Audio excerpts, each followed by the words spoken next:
a major connection between civil society and the institutions can definitely be achieved through the media. During the uprisings of 2011, social media, as you know, played a crucial role, especially in Egypt, in order to gather people in Tahrir Square. And what I would like to ask you, what do you think about the other kind of media, no, the traditional media, which are still affected and conditioned by the ownerships, by the political class, so the pressure from the politicians? How can they move from tool of the rulers, those traditional media, to tool of empowerment, so become closer in terms of similarity to the social media? How can we use them as a tool for empowerment? Okay. Your question about the media is also very relevant because I think with the Arab Spring,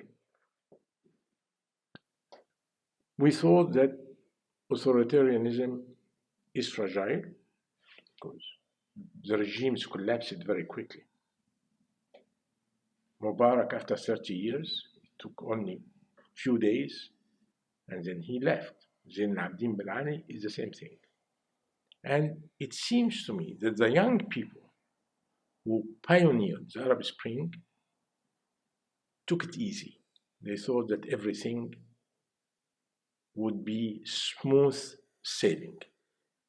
We now know that it was not.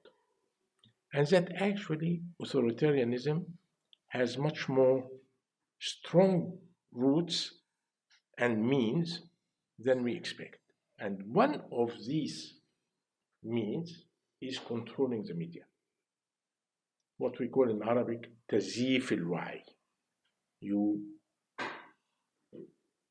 You shape how people think.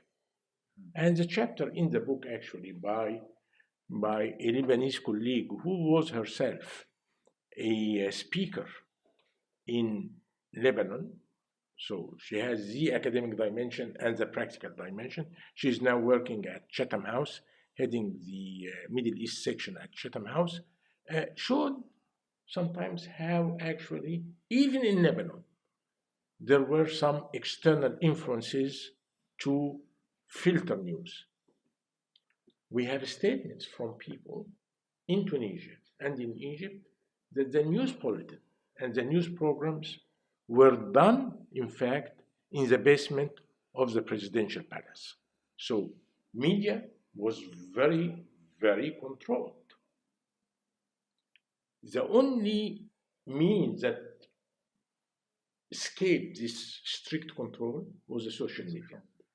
However, now there are lots of attempts to close down websites, to control the Facebook and Twitter and all the other aspects of social media.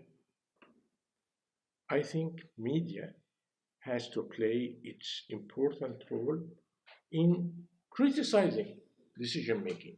We call it in North America the fourth power, after the executive, the legislative, and the judicial.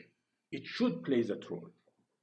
This is why, again, I come back to the responsibility of the top. The top doesn't allow the media to be as free as it should. It mistrusts the media, it hides the information, it tries to create a different situation from the reality. And they can't do that indefinitely because people have other means now to know the information, the social media.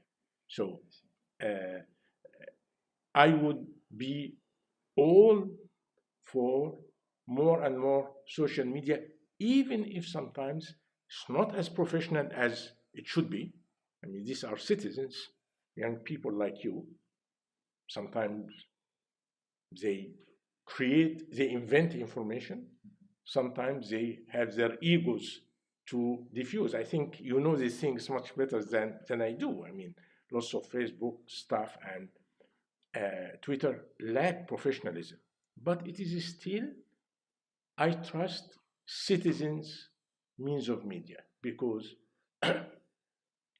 television, radio, and some of the newspapers are too controlled by the regime.